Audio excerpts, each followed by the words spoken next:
पांचवें टेस्ट में रोमांच की सारी हदें पार, इतिहास में अमर हो गया the oval test match.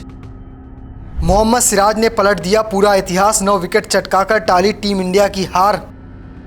Ben Stokes पर भारी पड़े युवा गिल, बराबरी पर खत्म हुई तेंदुलकर एंडरसन ट्रॉफी।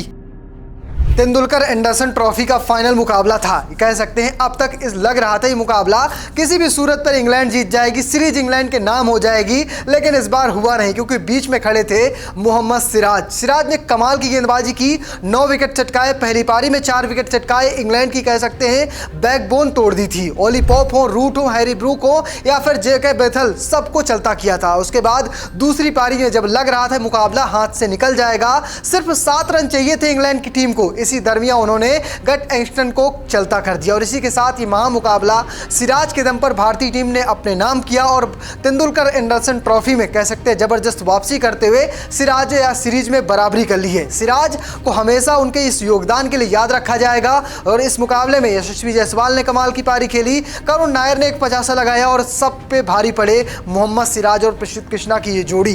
बुमराह नहीं थे, लग रहा था मुकाबला हार जाएंगे, लेकिन ऐसा हुआ नहीं। कृष्णा और साथ में सिराज ने वो खेल दिखाया जिसे दर्शकों याद किया जाएगा और हमेशा उदाहरण दिया जाएगा। जिस तरह से हमने गावा में ऑस्ट्रेलिया का घमंड तोड़ा था, द ओवल में मुकाबला जीतकर हम कह सकते हैं कि इंग्लैंड को बैकफुट में डाल दिया है। चलिए आपको इस वीडियो में विस्तार से दिखाता हूं कि पहले दिन क्या हुआ था, पहली पारी में टीम इंडिया ने क्या किया, दूसरे पारी में, तीसरी में और चौथे में क्या कुछ हुआ है।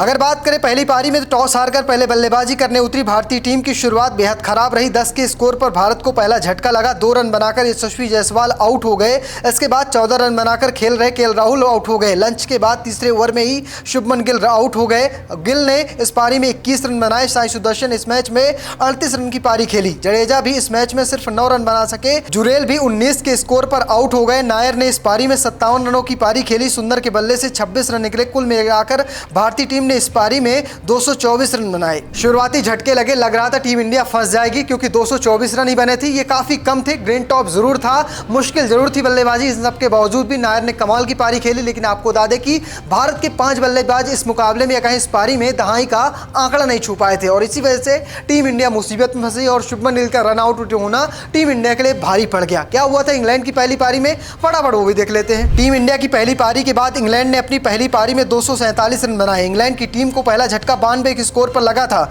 इस मैच में जैक क्रॉली ने 64 रन तो डेकेट ने 43 रनों की पारी खेली। वहीं हैरी ब्रूक ने 53 रनों की पारी खेली। इस पारी में इंग्लैंड के 5 बल्लेबाज दहाई का आंकड़ा भी नहीं पार कर पाए। भारत के लिए सिराज और प्रसिद्ध कृष्णा ने 4-4 विकेट लिए, वहीं 1 विकेट आकाशदीप को मिला। इस पारी की शुरुआत में लग रहा था कि इंग्लैंड की टीम हो सकता है 300 या 400 रन बना लेगी क्योंकि जब पहला विकेट गिरा था और जब 12 ओवर हुए थे तभी इंग्लैंड की टीम 100 रनों तक पहुंच गई थी, लेकिन 247 रन बनाने में पूरी टीम ऑल आउट हो गई। इसमें कमाल की गेंदबाजी रही मोहम्मद सिराज और प्रसिद्ध कृष्णा की। इसके बाद उनके पास 23 रनों की लीड थी।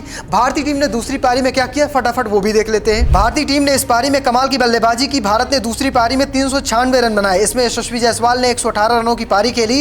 इसके अलावा आकाशदीप ने 66 रनों की पारी खेली। कप्तान गिल 11 रन बनाकर आउट हो गए। पिछली पारी में 50 लगाने वाले करुण नायर 17 रन बना सके। जडेजा 77 गेंदों पर 53 रन बनाकर आउट हुए, जबकि जुरेल ने 34 रन बनाए। वहीं वाशिंगटन सुंदर ने 46 गेंदों पर 53 रन बनाकर पलट लौटे। इंग्लैंड के लिए जोश टंग ने 5, गट एंगस्टन ने 3 और जेमी ऑर्टन ने 2 विकेट झटके। जब भारत की दूसरी पारी खत्म हुई तो भारत के पास थे 396 रन, जिसमें कह सकते हैं टारगेट उन्होंने दिया था 375 रनों का, क्योंकि भारत उनके पास इंग्लैंड के पास 23 रनों की पहले ही लीड बची हुई थी और यहां से अब लग रहा था शायद ये मुकाबला भारत के पक्ष में आ जाएगा, क्योंकि उस वक्त जब टीम इंडिया की पारी खत्म हुई थी, चौथे और तीसरे दिन का आखिरी सेशन और चौथे और 5वें दिन का खेल बचा हुआ था, लेकिन पिच इतनी खतरनाक थी, ये कहा जा रहा था कि यहां पर 400 रन तो चेस करना आसान होने वाला है ही नहीं। और जिस तरह से इंग्लैंड ने खेल दिखाया उसकी तारीफ होनी चाहिए। तो क्या हुआ था चौथी पारी में, चलिए फटाफट देख लेते हैं। लक्ष्य का पीछा करने उतरी इंग्लैंड की टीम को तीसरे दिन आखिरी गेंद पर मोहम्मद सिराज ने जैक क्रॉली के रूप में पहला झटका दिया। वो 36 गेंदों पर 14 रन बनाकर आउट हुए। बेन डकेट ने 54 रनों की पारी खेली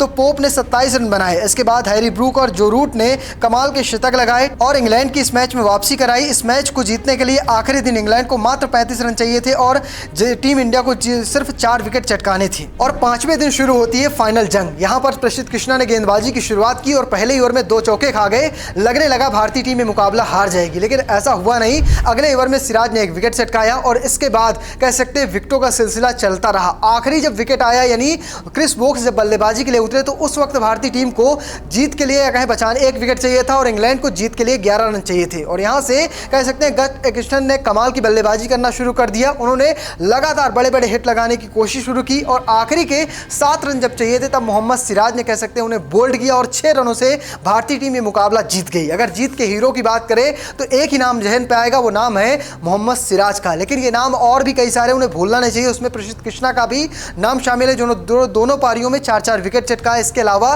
साथ में अगर बात करें यशस्वी जायसवाल की तो उन्होंने दूसरी पारी में शतक लगाया जहां टीम इंडिया के सारे बल्लेबाज फेल हो रहे थे। उन्होंने एक छोर संभाला, अच्छी पारी खेली, कई सारी अच्छी पार्टनरशिप की जिसके दम पर टीम इंडिया 396 रन तक पहुंच सकी थी। तो तुम कई सारे हीरो हैं, लेकिन ये 3 नाम हमेशा याद रखे जाएंगे। अगर बात करें इस सीरीज में सबसे ज्यादा रन बनाने वाले बल्लेबाज की तो नाम है शुभमन गिल का, जिन्होंने 759 रन बनाए इस पूरी सीरीज में। दूसरे नंबर पर आते हैं जो रूट और नंबर 3 पर है केएल राहुल। अगर विकेटों की बात करें तो मोहम्मद सिराज ने इस सीरीज में सबसे ज्यादा विकेट चटकाए, उन्होंने 23 विकेट चटकाए इस पूरी सीरीज में। अगर बात करें सबसे ज्यादा गेंद फेंकने की तो उन्होंने 1000 से ज्यादा गेंद फेंकी है और कह सकते हैं कि अब तो ये दोनों टीमों में सबसे ज्यादा गेंद फेंकने वाले गेंदबाज हैं। इसके साथ साथ 5 टेस्ट मैच खेलने वाले इकलौते गेंदबाज हैं। अगर दूसरे विकेट टेकर की बात करें तो जोश टंग आते हैं जिन्होंने 19 विकेट चटकाए, वहीं तीसरे पायदान पर हैं इंग्लैंड के कप्तान जो रूट जिन्होंने 17 विकेट चटकाए हैं। रूट ने चौथा 5वां मुकाबला नहीं खेला हो, या वरना हो सकता है वो दूसरे या फिर पहले पायदान में नजर आते हैं। तो फिलहाल आप कैसे देखते हैं सीरीज को, कमेंट बॉक्स में लिखना और पेज को फॉलो करना, चैनल को सब्सक्राइब करना बिल्कुल भूलना। धन्यवाद।